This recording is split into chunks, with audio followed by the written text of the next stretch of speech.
Happy New Year. Happy New Year. Okay, wait a minute. I got too much going on. I knew there was something happening when the only thing I hear is the iPad. I can't hear anything. Wait a minute, Oh, hold on. okay. Like, what is happening? Why can't I hear anything?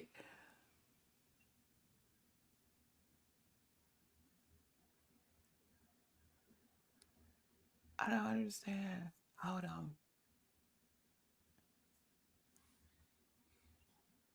I don't even see the speakers showing up. Hold on. Because I know I got to have these earphones in order to hear you without the echo. Hold on. Let's see. Okay. All right. Can you hear me? Happy New Year. I can hear you. We'll use these. Forget that other stuff. Okay. I'm like, wait a minute. Wait a minute. Oh, wait, let me get rid of this banner. I said, wait. And then the other thing, let me tell you what the other thing was. The timer froze. So I'm like, oh my God, what time? So I'm waiting to see. We having technical glitches. And I know why. I know why. Because we celebrate. But anyway, Happy That's New right. Year. Happy New Year. Happy New Year. Good morning, Renita. Happy 2024. Correct, correct, correct. Yes, yes, yes. So how was your week, sir? It was nice and quick, like I knew it would be because of Monday being a holiday, and Mm, I was here for you was here for it all. it. I love it. I love it. Mine was, it was the same. It tried to pick up like Thursday. Like I said, what? Time out.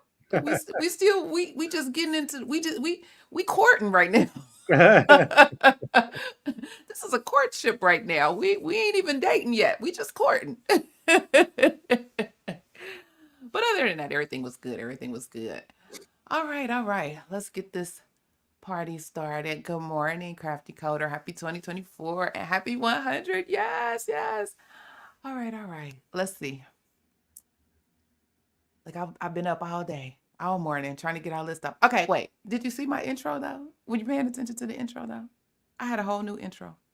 The countdown? The intro, not the countdown. Countdown was the same.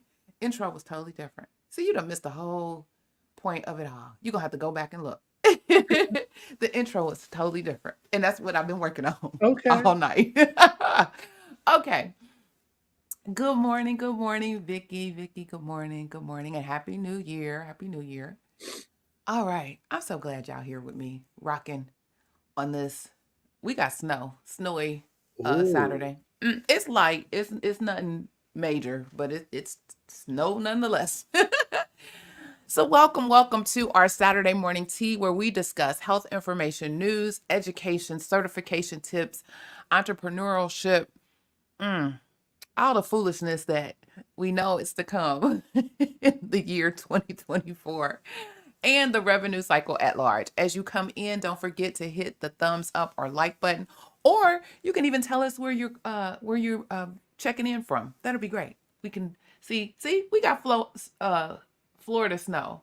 Look at it. See, you just talked about how cold it was last week in Florida, and now y'all got snow. See, while you was teasing us in tank tops, now you need a whole coat. All right, all right. So, where are my notes? Okay, so I'm Clarice Warner, the girl with the pearls, the founder and senior education director of the Professional Reimbursement Network, LLC, where coding education is key. All right, Atlanta is in the house. PRN is a healthcare compliance consultancy located in Cincinnati, Ohio, that specializes in revenue cycle and regulatory compliance in education. Now, let me ask you, do you know what it takes to be a certified marketable medical coder? Do you? Do you think you do? Well, before I introduce my co host, let me share with you information on a free email course on the 5 steps to become a certified marketable medical coder. Are you interested in medical coding? but not sure where to start, and scared of wasting time and resources? Let me help you with the right steps to become a certified marketable medical coder. Learn more at bit.ly/5stepscoder. All right. So if you are interested in getting more information on the 5 steps to become a certified marketable medical coder and you missed the link, you can check out the link in the video description box. It's in there, I promise you. So joining me today is my co-host, Mr. Jesse, the registered trademark. Put some respect on his name. Who is out here in these streets, in these health information streets, trademarking their name? Who? I swear you are a man of one. Who is out here doing that? Anyway, the coding nurse. Sir, well, introduce yourself and tell the folks all about you. Happy New Year, everybody. Happy 2024. My name is Jesse. I live in Philadelphia. I have been in healthcare for 30 years. In 2014, I transitioned into HIM. And then during the pandemic in 2020, I created a company, the Coding Nurse LLC, where I help nurses and other healthcare professionals with clinical backgrounds transition into the wonderful world of HIM. Yes, sir. And isn't it wonderful? It is. Isn't it wonderful? I love it. All right. So before we get started and jump into our conversation today, let me remind you that, again, this is a conversation, and that conversation includes you. So don't be shy. You can join in and add to the conversation. Your opinion matters and is welcomed here. For everybody who's joining us via Facebook, YouTube, and LinkedIn, you know what to do. Use the chat. If you have a question, make sure you put a Q in front of it so that we know that it is actual question and we don't miss it. You know, we speak it into existence when we have thousands of viewers on our Saturday morning tea. So if we get folks into practice of doing it now, we'll be prepared. You know, I like to be proactive, not reactive, right? That's right. Right. So for those who are joining us or watching the replay, today we're talking about more medical coding exam changes. I don't know. 2024 seems to be the year for everything to turn on its head, but we'll talk more about that. But first, let's get into our church announcements.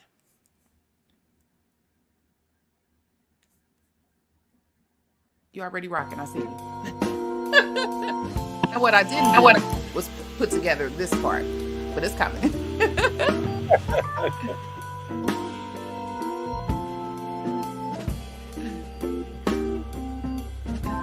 But you can even see my little Saturday morning tea with us. Here you go. That's too cold for fanning. Let me fan lightly, or I have a flu or something.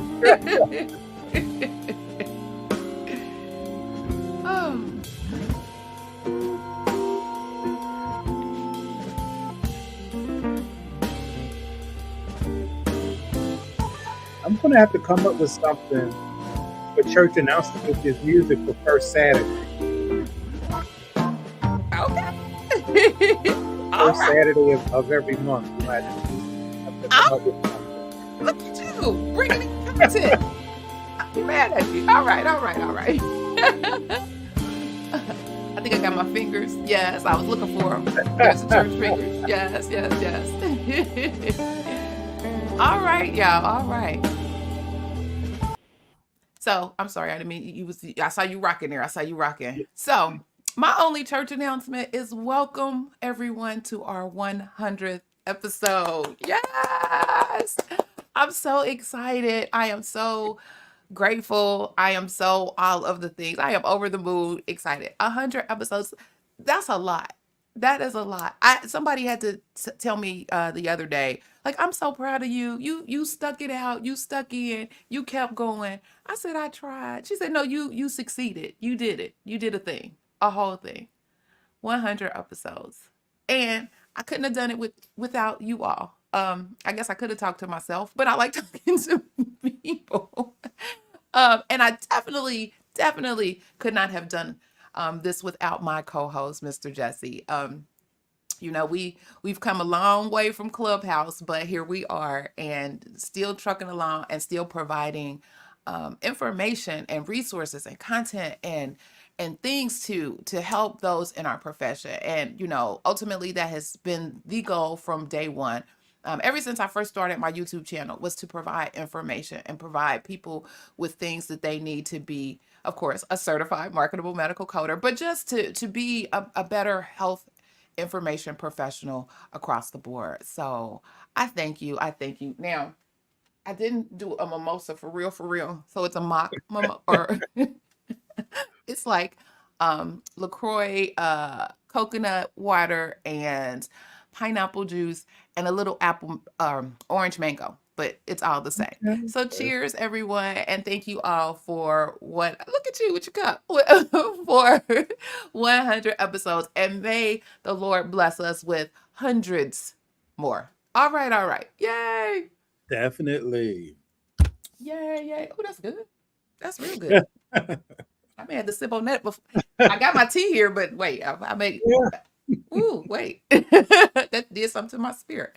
All right, all right. Mr. Jesse, do you have, that's the only church announcement I have. Do you have any church announcements? I just want to echo the same sentiment. I mean, it's just amazing that, I stumbled into your room during the pandemic, and it's just been uphill. I mean, just been smooth sailing and progress ever since. I mean, it's just been, I was just so pleased to find like minded people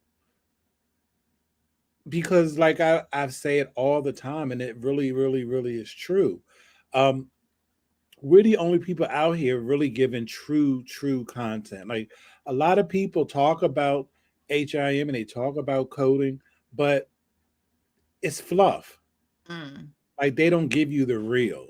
mm-hmm, So I'm grateful to be a part of mm-hmm. it. Yes. Well, I'm glad. We've told the story before. My mom was like, "Who is that? Who is that man? I love his voice. Who is that man that I hear on Saturday mornings?" I said, "Well, okay, he has a cool, common voice, but then when he gets on 10, he keeps it calm, but he gives it to you raw and real, and I love that." So thank you all, thank you all. Let's see, you.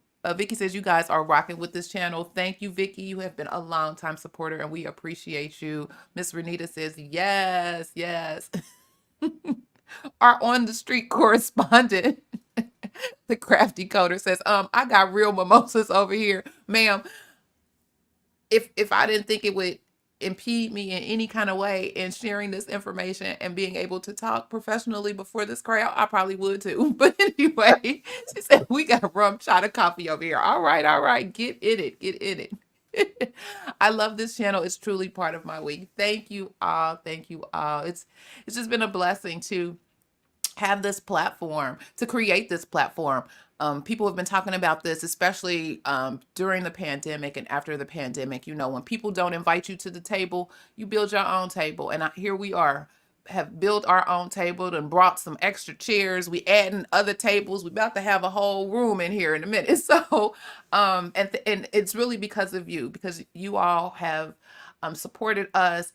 You've added value. Trust me, I learned something. Even though I provide some information, like I said, it's a conversation because I learn from you all as well. And so, you giving us the additional information, sharing your stories, sharing your testimony, sharing, what you know to be true, and your experiences in health information helps us all. So I do appreciate, you being part of the conversation, joining us every week. Even if you're watching the replay folks are something else as well. So, sharing your comments, whether you're watching us on on my channel, whether you're watching us on Mr. Jesse's or on the Coding Nurse channel, wherever. We appreciate Facebook, LinkedIn. We see them all, and we appreciate you and what you bring to the Saturday morning tea. And so, as long as God continues to allow, we'll be here. We'll be here bringing you the information and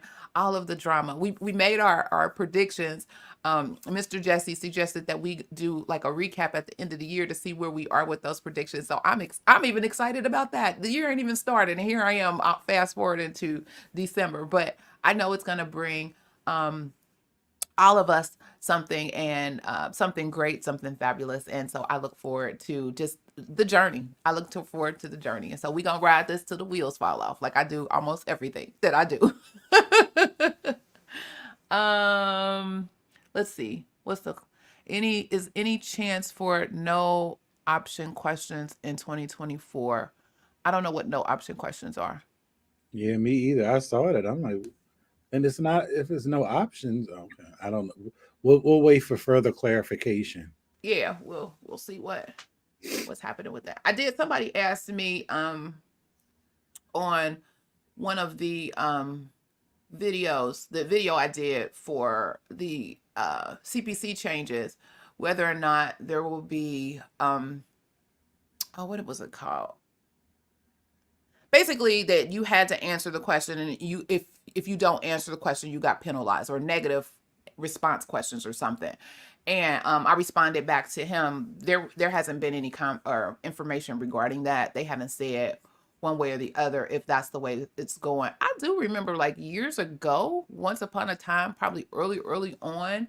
I think they had something similar to that, because everybody would always be like, answer every question, answer every question, answer every question. But I think they got away from that. I don't know if that's something that they're bringing back though. Um, what she got? The wheels falling off the bus, the truck, riding the train. Okay. All right, all right. So, any other church announcements, sir? I have a class starting on Monday, January 8th. I swear. And where can they find information? Or is your class still open, or have you shut it down? Um, it's technically shut down, but I always have people who wait till the very last minute. It'll be somebody on Monday. Can I still join the class? Yes, if you hit that PayPal. Where the money reside, where the money reside, where the money Yes. reside, where the money reside. Yes, yes. I love it. I love it. I love it. And how can they get information about your class on Monday? They can visit thecodingnurse.com, or they can follow me on Instagram, which is the coding nurse, and go to my link tree. There's all kinds of information available. Yes. Now, what was that new freebie that you're giving out to folks? I have a It's like pulling teeth over here, y'all. Can y'all see it? Can y'all? It's not just me. Can y'all see it? Lord, come on, come on. Well, go I ahead. have a free PDF, and it's titled "Navigating Next Steps for Nurses," but it's really for anyone Okay. who has, just like if you have taken anatomy and physiology or medical terminology a while ago and you don't know what to do with it, you can you can use this guide as a resource and plot out what your next steps are for 2024. But before we move on, I do want to say again, like I said last year, I really do believe that we have to, everybody sets goals in 2024. And we all have started, Clarice and I, and the Crafty Coder, and Renita, we started, our real entrepreneurship into the government contracting space last year. And I really, really would suggest or recommend, highly recommend, that everybody join Patreon, because we really, really, really are giving out information that you can get, but people will charge you up the wazoo for. Yep. And the name of the game is you have to have multiple streams of income. And why not join forces with the government, and work for and with the government, and really, really be able to have a successful, thriving, business. and make contacts and be able to ultimately employ other people. So it is just a win-win all the way around. And All we for get, the low, low price of a latte or something. I don't yeah. know. Per month. I That's mean, it it. is so much information we share in the meeting after the meeting. So much. And so, like again, with our Patreon, not only do you get the meeting after the meeting, but you also are privy to the documents that we have acquired. You're privy to webinars that we've been a part of or attended. You're privy to any information that we get that we share. Usually in the meeting after the meeting, you're privy to that. You are part of our. We have a document collection uh module that you are privy to, and so you can go in and receive, and you can share, so you can get what we give, but then you can also share what you have, and again, it's a community, it's a collective. Our Patreon is truly a collective where we are sharing knowledge and sharing information and sharing experiences. Like Mr. Jesse said, right now, beginning of the year, we fucking on those additional streams of income. We are focusing on entrepreneurship as well as making all of those things happen through government contracts. Also, to echo Mr. Jesse, I've heard a lot of people talk about government contracting. I've heard even some of the government contracting professionals who are with the government have talked and provided a lot of information. But how many of those people are being specific with healthcare and the types of opportunities we as health information professionals can go after? Not a whole lot, but we are. Every week in the meeting after the meeting, we provide you information regarding some of those opportunities that are available, some of the things that have already been available, and letting you know, well, maybe this is somebody you might need to partner with. This may be somebody you need to contact. So again, join us. The Patreon link is also in the video description. Whether you're watching LinkedIn, Facebook, or YouTube, you can check it out and join us and get the link and join us in the meeting after the meeting. Yeah, I'm talking about you, and I never do the Patreon thing. Let's see. Patrice asks, "Can I still use 2023 books?" I didn't know if that was for your class or just in general, or Um, in general, I say no. I would say always use the current yearbook because of the changes. Yeah, If you are doing any type of testing for any medical coding exam, while they will allow you to use 2023 books, I always recommend use your 2024. because I have a story to share real quickly. I had a student, I think it was 2022. Her class finished in July, and she waited. So I always recommend. I always tell people try to test no more than 60 days after the class finishes, like Mm, with because you while it's still fresh and mm-hmm, while you're still on a roll in the habit of studying, just to get it out the way. So a mm-hmm, lot of people, for whatever reason, life be life, and they put it off. She waited until after the new um, guidelines came out and the new codes went into existence. Apparently, this was for the HCSD, the home care coding exam. So apparently, they update their exams in October. mm, And that particular year, I do remember they totally revamped dementia codes. They came out with all these additional dementia codes, and she failed her exam because they at that year they had like almost 400 new codes. mm. And if you're not able to find them and you're not able to properly verify, like two or three questions really can make the difference of whether you pass or fail an exam. And I just don't recommend. I recommend that you test and use the book in the year that you finish your class. Or if you test in 2024, use 2024 books. If you test in 2025, use 2025 books. I would agree. And that's right. They sometimes they change, but I think it also depends on the certification that you're sitting for. Because if you're doing any type of certification with ICD-10 or PCS codes, those go into effect in October, and they can change those early on in the new year. They won't. I doubt they change them. Well, they may.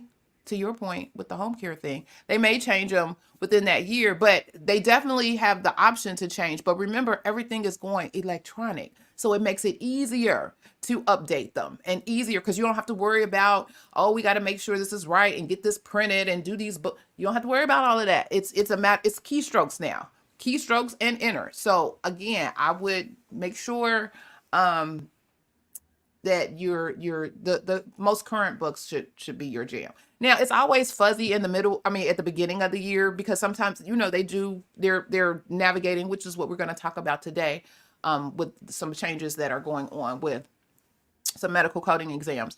But again, it's a crapshoot. But I would still recommend using the current year exams.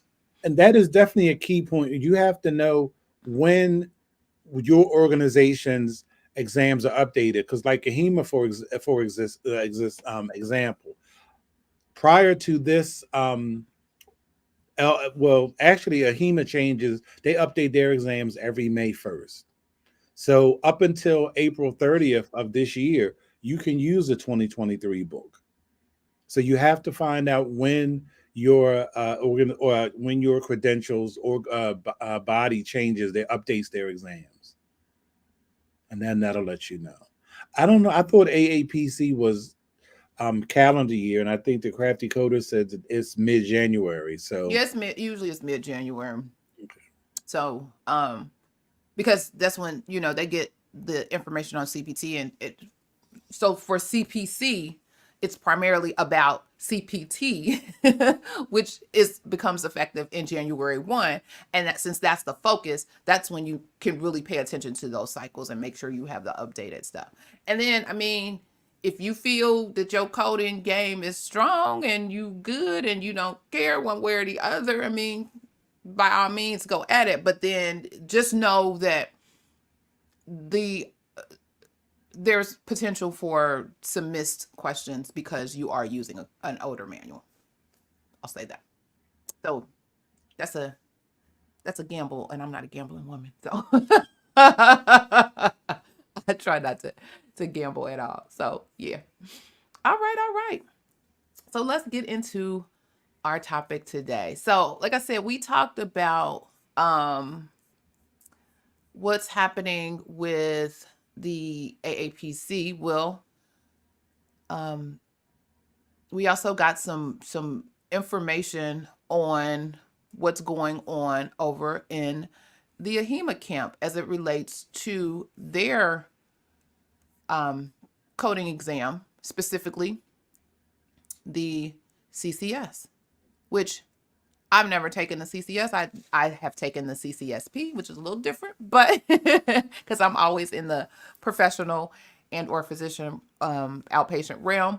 But the CCS has been going through some rigorous changes, and they are beginning the will begin its beta period on May 1st, 2024. And I think if you go out on the description box of the video, I think I put the link to the information from AHIMA there regarding it. But they're doing some changes. They're doing some changes as far as the content. They're doing some changes on what you need to know. They're doing a whole bunch of changes. I had a, wait a minute, let me pull up the document with, there's a whole document that outlines what those are. And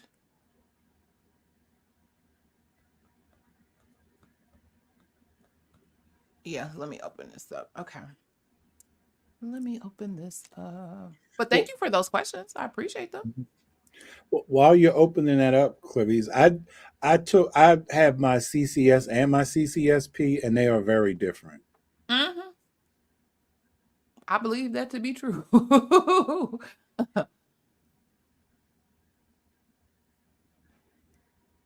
Yeah, she said I wouldn't chance that them guidelines be changing for CPT. You're absolutely right.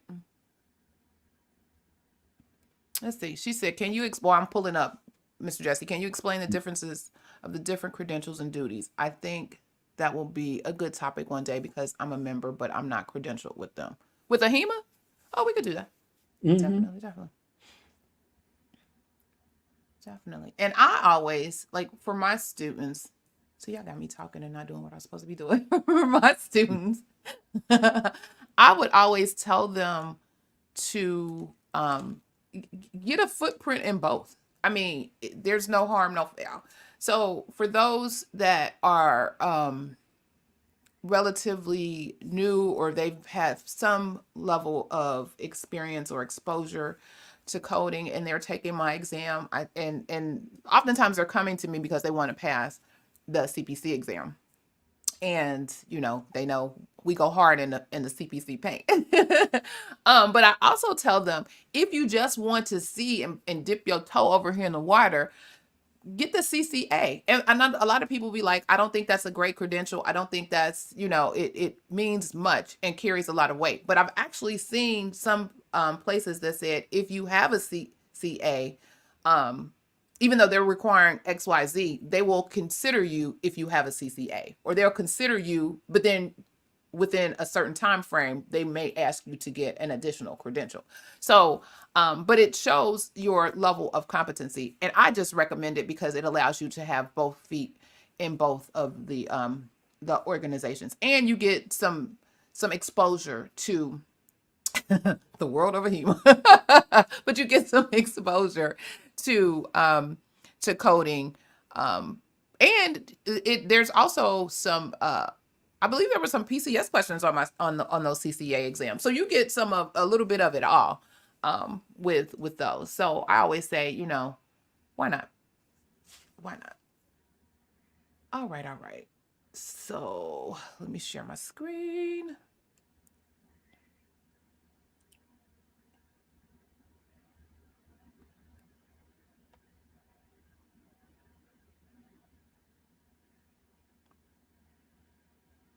Oh, I should have put it over here. Let's do this. Okay. All right. Yay. Okay. So, put this down.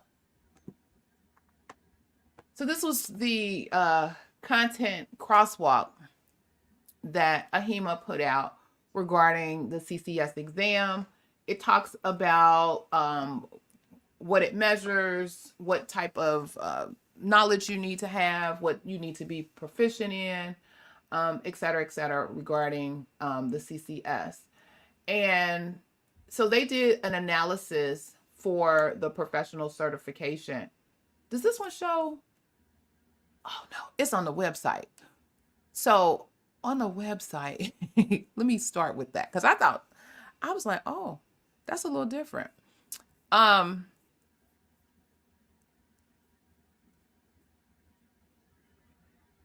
So the pass rates. So as of on the AHIMA's website, if you go to ahima.org/certification/CCS, the pass rates. Wait, let me see if I can show this. I guess I would need to put this over here. Y'all know I like to tell y'all versus and show y'all. I like receipts. See, I was gonna say something mean, but I'm not. Feel like I'm like Cat Williams. I like receipts. Okay, wait. Let's see. Stop screen share. Screen share. Okay. All right. So it says as of December 31st, 2022, there were 30,111 certified CCS professionals. In 2020, and this is just the US and Canada results, in 2020, there were 2,029 first-time testers, and the pass rate for those first-time testers was 73%. In 2021, there were 2,250 first-time testers, and that pass rate was 42%. So that I was like, well, wait a minute, what? I need to know what happened. That's That's huge. And then in 2022, you had so more people were taking it, 2,670, and then the pass rate went up a little bit to 55%.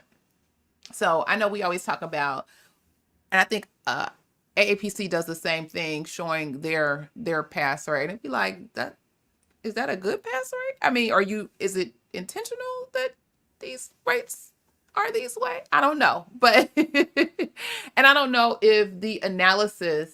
um, if this analysis, okay, if this analysis is related to that as well. But anyway, so Mr. Jesse, you can jump in at any time.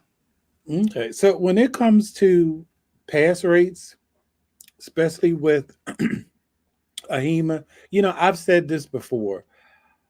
They they don't have the best um study material. Mm-hmm.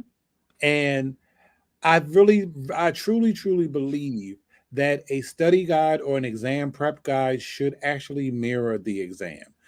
You don't have to have the exact same questions, but it should be the same type of questions. Mm-hmm. And it really should mimic the exam. And for instance, if you like that, their exam prep book, because I got mine in 2020, Okay. their exam prep book is good for coding.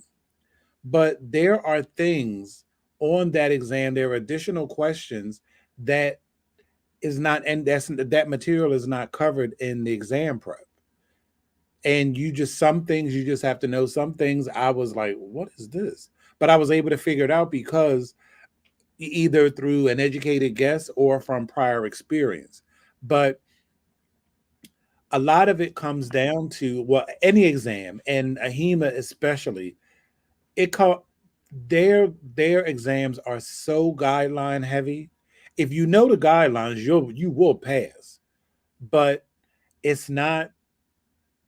I think that the way students are taught versus how they take the exam versus the exam content, I just don't think it matches up, and I think that explains the difference in the pass rates.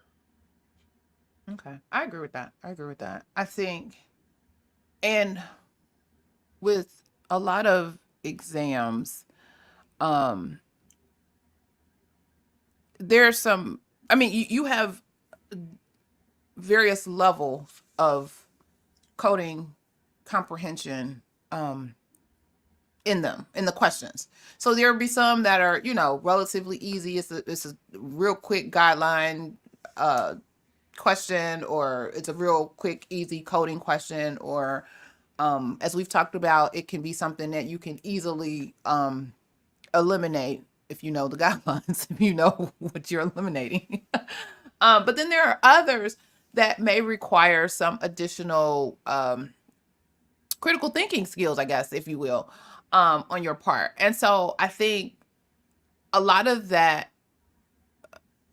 is on the front end. So, and we've talked about this before, how people just want to test or teach to the test, or teach to, you know, and I'm speaking truly, well, I guess I've heard from AHIMA. I know I hear it all the time regarding AAPC, but they just want to, teach to the test, and it's bigger than that. The profession is bigger than just that test, because you're that test is a one time event, hopefully, if not, or even if you've taken it multiple times, but clearly it does not equate to the experiences and the knowledge and what you would gain from being a professional in this industry. There's so many different things that you will acquire just even with your first coding position. You'll be like, well, wait a minute, well, I didn't know, well, what, and then just going from organization to organization, it's different. There are variances in all of that. So I think some of that emphasis for, I think the if things are taught to the actual coding profession and not necessarily the the study guide, the prep, or the exam, that will it should be leveled off in that portion of it. You would think. You would hope. But unfortunately, that may not necessarily be the case, and that's why you probably also see some of these rates. Um, but I was like, well, that wouldn't be something that I would be proud of. I mean, But you know what? But that's not. I don't know. unless they just want you to see the level of difficulty it takes to get this certification. I mean, that may be a different spin on it as well. But go ahead. I'm sorry. I didn't mean to cut you off. But I think that it really is. I don't think that those pass rates or even AAPC pass rates are a reflection of the organization. I think it is a reflection of the education. Exactly. That's my point. That's Because my point. what is so different about um, HIM versus nursing? Because in nursing school, if you don't pass tests, if you don't have a certain score, they they literally kick you out because their whole accreditation base is based on first time pass rate. Mm. So if you have people who barely get by, if you have a whole class who barely gets by and struggles, and your pass rate is below the national average, they're looking at your program. And then after so long, your program will be suspended. It won't be, it'll lose its accreditation. So I think that the problem with HIM is they don't teach people how to code. They teach people how to take a test. And when you take a coding test, because I'm like I don't even talk about it anymore. You know, I was on that soapbox and I was on Clubhouse about the college here where I was a tutor. And I stopped because wait a minute, why am I a tutor teaching guidelines? And the actual professor is not even teaching guidelines. When I asked him, I said, well, did you read the guidelines? What are they didn't even know where they were in the book. And I'm like, oh, no, no, no, you don't pay me enough to do this. Mm-mm. No, and that's so unfortunate. Um, that people spend so much money on some of these, and not just your regular run of the mill coding and billing programs, but it's some other programs. It's some accredited programs out here playing that same game. So, I Mhm. mean, everybody could get it. Everybody could get it. And so I think that's just so unfortunate that people are getting caught up in that fray and in that mess. Okay. So here we have, they were just talking about how they went through um, conducting the study. So they had subject matter experts filling out a questionnaire regarding the task. They had an exam development committee who looked at those questionnaire results and determined whether new tasks should be added or existing tasks should be edited in the content outline. They revised the content outline um, and incorporated into the job analysis survey. And then this survey was administered to practicing professionals to collect ratings on the importance and frequency of the use of each task. Then an exam specifications panel, which was comprised of the exam development committee as well as subject matter experts, reviewed the survey results, data, and input received from the practicing professionals to develop an updated content outline and revise the exam specifications. And then the updated content outline and exam specifications were presented to CCHM, which is the Commission on Certification for Health Informatics and Information Management. Everybody should know them by now after all of the drama, for review and approval. um, and so the results from that job task analysis indicated that the 4 original domains remain relevant for a CCS practicing professional and that much of the tasks expected by a CCS remain appropriate. A new 5th domain, which was information technologies, was added to the content outline with 4 relevant tasks. And so a total of 8 new tasks were added. 1 task was removed or combined into other tasks, and several of the subtext was revised throughout for clarification. So additionally, the number of items allocated to each domain, time allotted to complete the exam, and eligibility requirements or recommendations were reviewed and discussed. And it was determined that the number of items allocated to each domain will be updated according to Table 1, no change was made to the amount of time allotted to complete the exam, and the number of total items was updated per Table 2. And then the eligibility and requirement recommendations were reviewed but not updated for the exam.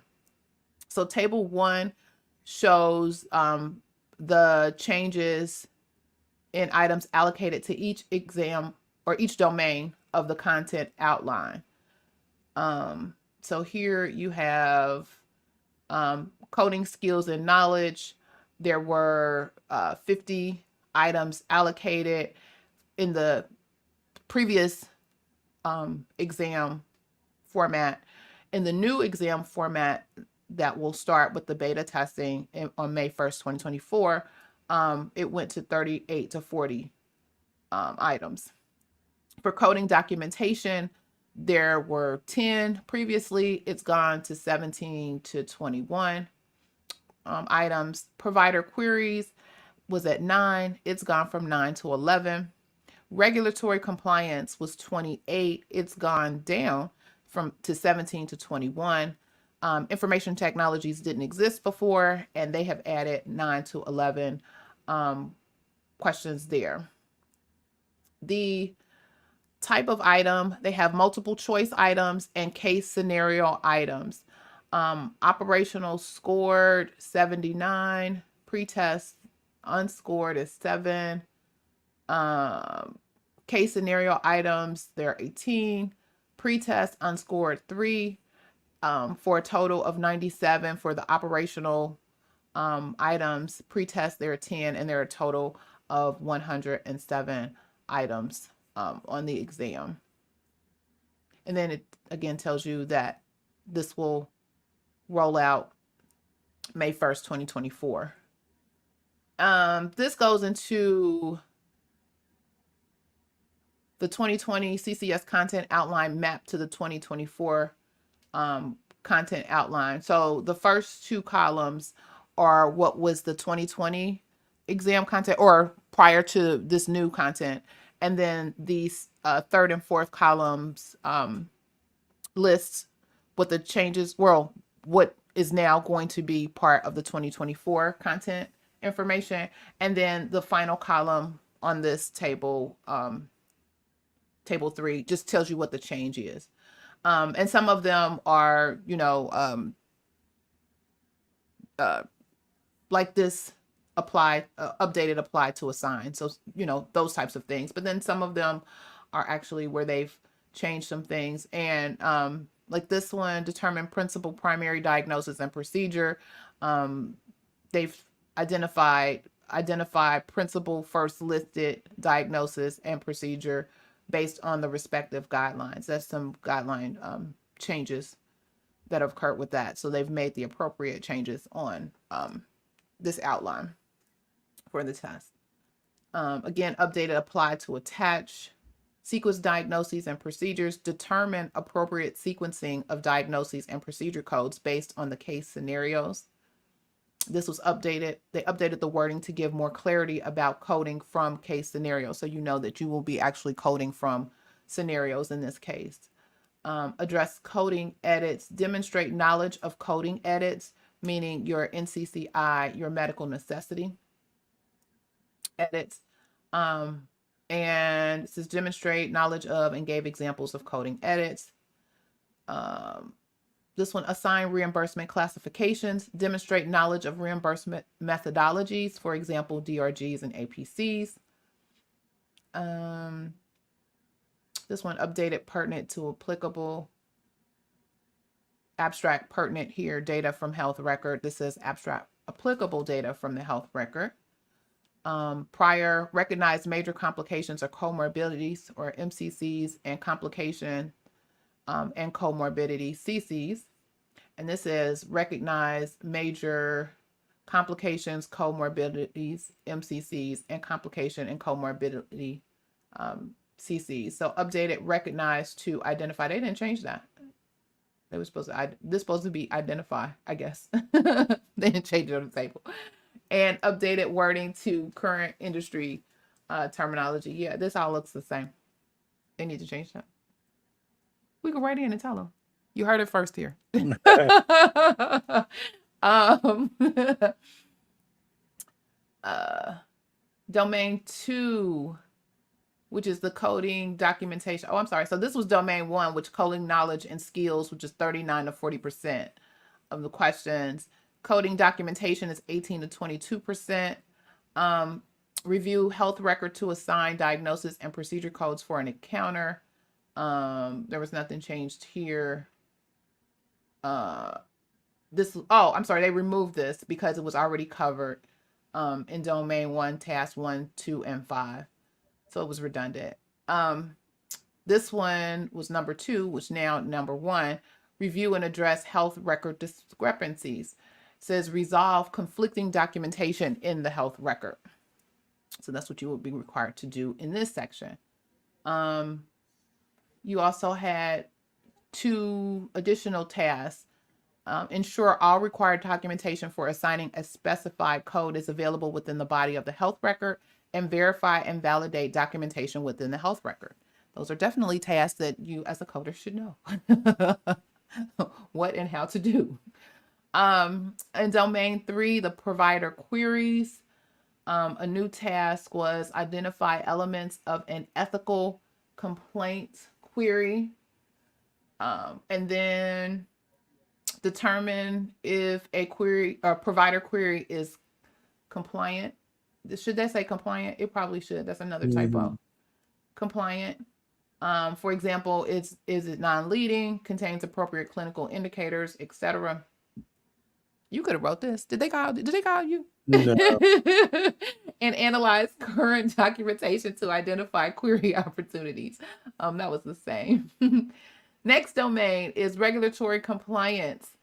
Ensure integrity of health records. This says ensure completeness and accuracy of health records.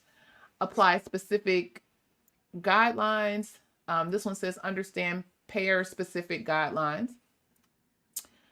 Next is recognize patient safety indicators or PSIs and hospital acquired conditions or hacks based on documentation. Updated, recognize to identify and added providers documentation. So based on providers documentation. Nothing changed with 4 and 5. 6, updated, apply to ensure compliance with versus just the apply. So ensure compliance with the uniform hospital data discharge data set. And then domain 5 is the brand new one. First task is distinguish various types of electronic health records, demonstrate a basic understanding of encoding and grouper software, exhibit an understanding of computer-assisted coding software and its impact on coding, and ensure compliance with high-tech guidelines. So those would be some things that will even be helpful for you if you are an educator or you have a training program or a coding program, to make sure that you include information technologies in your program. Mr. Jesse? I'm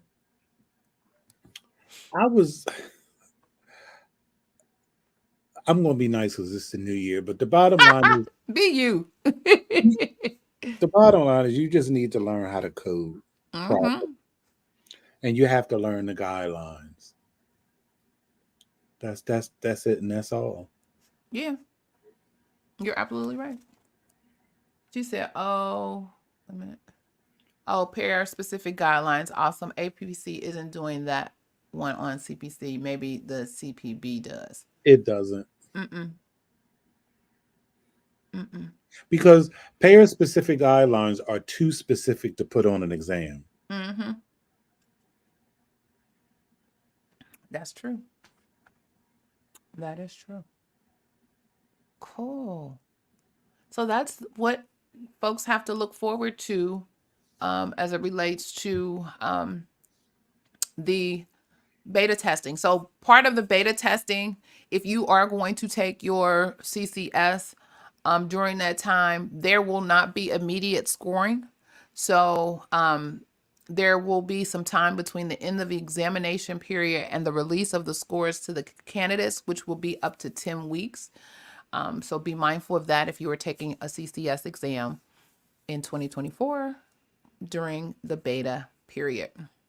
And they're going to use this beta process to, again, ensure the validity and reliability of all of the new questions. And it's just, the beta period is going to allow time for a sufficient number of exams to be completed and the results of the new questions to be properly evaluated. But before we move on, I just wanted to say, like, you know, before there was no crossover between a HEMA and an AAPC for the most part. Like AAPC was strictly outpatient and a HEMA was known for inpatient. Like you had to have your CCS to work inpatient. That's because the CCS was the only exam that had PCS on it. Correct. And inpatient, you have to use PCS. Mm-hmm. So now, in my honest opinion, now that AAPC has come out with their CIC, I don't really see a need for the CCS because it is a very intense exam because you have to know all three major code sets, but you will never use all three major code sets at the same time. You really have to pick a lane in this HIM world, whether you're going to be inpatient or outpatient, and there's very little, if any, overlap. Let's just be honest. Right. So Even though they tried to do that no, thing where, it was like cross training or people, right. it's a whole lot to even get your mind to shift from, okay, I'm doing some inpatient work to, okay, now you have handed me some outpatient work in my queue. Like, yeah, Because but go ahead. if you want to learn, if you want to work inpatient, like I just had a class just finished in in like October, somewhere around that. So one of my students just in these like around Christmas just passed her CIC, and now she's interviewing for CDI positions or inpatient CDI because I tell all my students, like, if you're trying to work inpatient, there's no need for you to try to learn another code set that you're never going to use. It's not like you even it's not like the inpatient coders even do leveling. Like they Right. don't use E&M at all. So Right.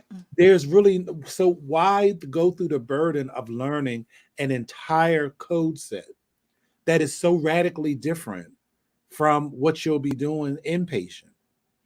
Because, and it's just, I don't know if what AHIM is going to do to address it, because now, because in the beginning, like everything, it takes time, it has to catch on. Now I see CIC credentials in inpatient, even CDI opportunities, so Mm-hmm. it's beginning to get some traction, and it Mm-hmm. makes sense. Like it is, because the CCS has, it's an intense exam because, like, again, that's the only exam that tests you on all three major code sets, because HCPCS is really not a, it's not a code set for real, for real. It's more like Don't a, do that. To treat them well, it's like a little step down. Like, it is. It's a companion to the CPT. They are in conjunction. And that's another thing to mention. On the CCS, you don't use HIC. There's no HCPCS questions at all, unlike the CCS, and I mean it's the CCSP and the CPC. yeah. Yeah. And so that's why it's always important if you're considering medical coding as a career. It's always important to get an understanding of where you want to fit in this. Do you want to be an inpatient? Do you want to be an outpatient? Do you want to strictly be professional? There's differences and things that you would be. Do you want to just do surgeries? I mean, it's totally different in all of the realms, and making sure or kind of have an idea or have some exposure or experience to what it is, so you can better guide your study and your dollars, because you spending money in these different places, and if they're not providing you what it is that you need based on where you're trying to go, then that's a waste of time, money, and energy. So it's really, really important that you all know that you know what it is that you are trying to do, or and it's important to ask the questions. Let's say that you may not even know what the questions are, but tell people, hey, I think I like this, or ask them, well, can you explain to me what the differences are? Can you explain to me you know what each of these do? Can you explain to me what these certifications are, similar to what the crafty coder asked us today? So yeah, we'll definitely put together. I guess we'll do that next week. Y'all done kind of took away what it is I need to do for this week, so we can put together some information related to that. Because yeah, they all over the place. And then the crazy part is with these organizations, Lord, they in everything. They want to be everything to everybody. And I And mean, you can't be mad at them for that. I no, mean, if you see somebody, we already got you over here, well, let's keep you. It's like Netflix. We gonna keep showing you the stuff that you like. So we gonna keep giving you the different thing. Oh y'all, oh now y'all want to do this? Okay, well we got something for you over here to do this. So do it with us. excuse me. And you don't want to waste time nor money. Mm-hmm. And that's that's really why I came up with the coding nurse, because you have a lot, like 'cause I have coders all the time, or nurses all the time will say, I just want to get I want to get into medical coding. Well, what do you want to do? I want to work from home. Okay, but work from home doing what?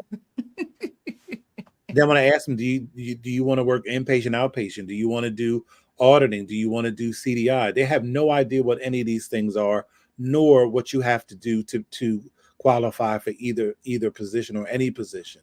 That's all they know, and that's I've always said it. That's AHEMA and AAPC's problem, because they really should be out there in the forefront, really putting out information to the public to make them aware of what it is they do and the difference. And you have to get in it to really realize how vast it is Mm-hmm. And and I how. actually go ahead. I'm sorry. Yeah. No, I do have one of the weeks. I think it's module 3 in my class where I do break down, because people sometimes they don't even know that there's, well, at least the two major organizations, because we got a couple of other hybrid stepchildren out here in the world that, trying to get in where they fit in as well. But I dedicate the time to break down the two organizations and talk a little bit about the history, what one used to be, what the other one used to be, and now how some of those lines have been blurred and crossed. And then go through, specifically, I don't do all of the certifications. I'm only focused primarily on the coding one, since you're in a coding class to be a certified marketable medical coder. And so I break those down so people can get a better understanding and feel for what it is. And then it really comes down to what your preference is, what you like. Cause see, like we joke and kid about, PCS or ICD-10 versus CPT. Some people love it. Some people hate it. Some people love PCS or ICD-10. Some people hate it. So if that's your strong suit and you be like, yeah, this is the jam, then there's a lane for you to then, go in. Or if CPT is your thing, there's a lane. Or if you just like the surgeries, or if you just like E&M, because even CPT can be broken off into multiple different specialties just in and of itself. So you just got to know what your jam is. Renita said it's Ex- kind of like nursing. You got to pick what area you want to go into, L&D, peds, oncology, etc. Exactly, it's the same thing. So while they have all of those specialties, they have codes for all those specialties. They have coders who are mastered, and I know AAPC specifically have those yeah. in some of those areas, certifications specific to those areas. So historically, you had to have your CPC before you can then go into some of the specialty coding. Now you don't. You can go directly into those specialty areas, but you still need to know how to code. Right. You still need to know you have that foundation and the fundamentals of coding and being able to apply guidelines and coding information based on your code books, based on the documentation. You still need to be able to execute that in those specialty areas. So I had a nurse reach out to me, I guess maybe a year or two ago. She worked in labor and delivery for 25 years. And she's talking, she said, I don't know what to do. I said, well, have you ever heard of, a certified OBGYN coder? She said, no. Had no idea. She was talking about CPC. I said, "Well, you don't need your CPC. As you have you're an expert in OBGYN at this point with 25 years." I said, "You have no idea that if you got your OBGYN certification through AAPC, how much money you could make? You could become a subject matter expert on obstetrics and gynecology. You could go work or do patient and provider education all across this country,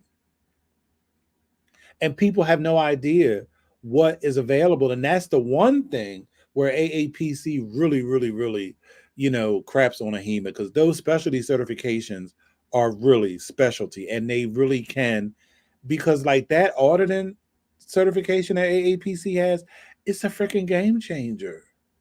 It really, really is. I mean, because they drill down in those specialties. Like I never knew so much about civil monetary power penalties and this law and that law and how Well, you. me as a compliance professional does because I have that certification. But No, yeah, and but it mirrors that. So right, so you have receipts to say, hey, this is why you don't do this. This is exactly. why the regs are the tasks that you are doing relate to this because of the rules or regulations that surround it. So yeah, it's Yep, your why. Why am I doing this? Because the rules and regs say this. Yep, yep. all day, all day. All right, all right. Well, we are at the top of the hour. I hope this was helpful for you, especially if you are considering taking a CCS exam. So both AHEMA and AAPC are out here in these streets changing their coding coding exams. So be mindful, be armed with the information and the knowledge so that you can prepare yourself, govern yourself accordingly, as they used to say, as you get into this. Um, so let's see. Oh, I had another church announcement. So this week I will be dropping a video on this wonderful toolkit that the OIG dropped for managed Medicare Advantage organizations and those high risk diagnoses. It's the bomb.com. So check out the video this week on that as well. Is it the same 10 high risk diagnoses they've had for the past 10 years? It probably is, but they got some stuff. Well, they do talk about the same ones, but they giving you SQL codes to put into your programs. Sir, What? this ain't no joke. The OIG is now they already done told you a gazillion times. Now they're giving you the tools that they use to find the stuff so you can find it so you can correct it before it gets to them. They laying it all bare at your feet. It's Get the out bomb. of here. Yes, yes, yes. Ooh, I So can't wait. check out my video this week. Sure will. I Can't will give wait. you all the tea. I will give you all the tea with that. Okay. So again, thank you all for checking us out. And joining us either live or checking out the replay. Was the tea spilled today? The tea and the mock mimosas and all of the things that we had today. If We this spill it every week. go ahead, I'm sorry. As a we spill it every week. Every week. I have a little teapot that goes with a little teacup. I might be just spilling tea like that. Maybe I'll do We that will too. have to put up a daggone advisory at the beginning of our videos. Hot tea could be spilled. Be Wait a careful. minute, let me write this down. I like that. Wait a minute, see, you're gonna make me go in here and change the thing again. All right. So make sure you go out and watch it too. It was cute. All right. If this information was valuable for you, help us to share this message with others by sharing the video, subscribing to the channel. Be sure to follow us for information on all things health information, compliance, revenue cycle, and medical coding. And as you leave, don't forget to hit the thumbs up or like button. Also, run over and check out the Coding Nurse channel on YouTube and his Instagram channel as well. This has been a great session, y'all. It's the 100th episode. I'm so excited. I'm so excited. Thank you all for being part and joining with us today and being part of the conversation and all of the things. Mr. Jesse, did you have any final last words? No, I'm just looking forward to next week and just this year to come. Like, oh, and I in April I celebrate my 10th year in HIM. So, Look at you. Look at you. All right. So Miss Vicky said very helpful information. Thank you, Clarice and Jesse. Good hot tea today. Yes, consistency. Yes, yes, consistent. And every week piping hot. Yeah, you will get the advisory. Be careful. We don't want to be sued like McDonald's. No. mm, For giving you something that was too hot. Too hot to handle. Too hot to handle. Yes. Okay. So, again, thank you all. Remember, be safe, be kind, and don't wish for it, work for it. Until next time, take care. For those joining us in the meeting after the meeting, you should have received the link over in Patreon. So, we'll see you shortly. Bye bye. bye bye.